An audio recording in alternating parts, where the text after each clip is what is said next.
Hi, it's Craig, author of the Low Back Repair Manual and your core fitness mechanic. And today I am going to talk about bending over. Specifically, I'm talking about how to get down to the ground safely and how to get back up again while keeping your back safe and strong and stable. Now, many of you might have heard the lesson, lift with your legs and not with your back. Good advice, but it doesn't go far enough.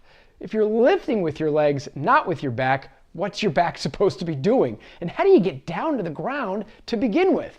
So today we're going to focus on a deep bending and the squat technique.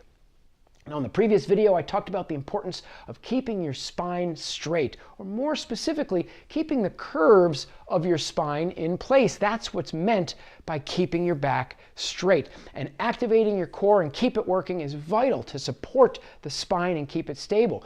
But when you're going to a deep bend or into a squat, we want to pay extra attention to this low back, this lumbar curve that gives so many people so much pain and trouble.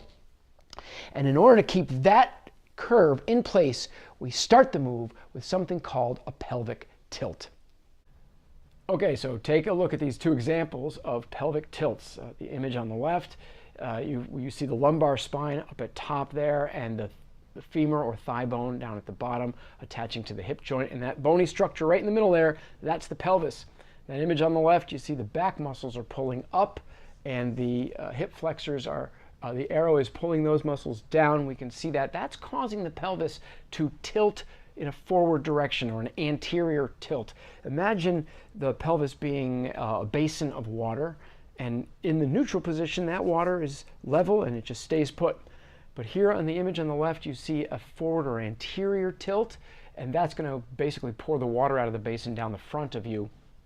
The image on the right, on the other hand, you see it reverses that. The glutes, the gluteal muscles in the back are pulling down with the hamstrings, and the abdominals are pulling up from the front, and that causes the pelvis to go into a posterior tilt or backwards, basically pouring the water down the back of you. You'll notice the image on the right as well. The lumbar spine up at top has been flattened. That curve is gone. That's one of the things we're trying to avoid here. So we're shooting for that anterior tilt with the lumbar in its nice curved position, the image that you see on the left right there.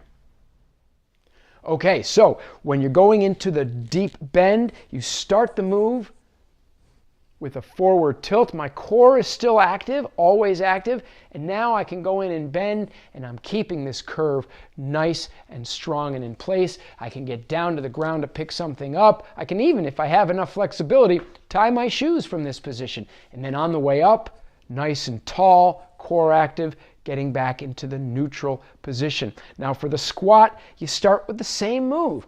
Forward tilt, driving the butt or glute muscles backwards, and I can go straight down into my deep squat, and I can do a nice 10 of these and feel good about it, right, as a little bit of an exercise. Or I can go down and look at my daughter. I can grab her, pick her up, and hold her tight, pick up anything off the floor I want. Now, when I'm coming back up, that's when I'm lifting with my legs. The power is coming through the quads or the upper legs, driving through the midfoot, coming up tall, and bringing the pelvis back into a neutral position.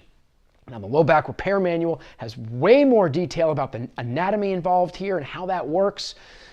But for now, I want you to remember, we want to live our lives in the neutral position of our pelvis. Keeping our transverse abdominal and our deep core muscles active will help that occur. But when you're going into a deep bend or a squat, you want to start with that anterior tilt. And that's going to keep you moving smarter and living stronger. Until next time.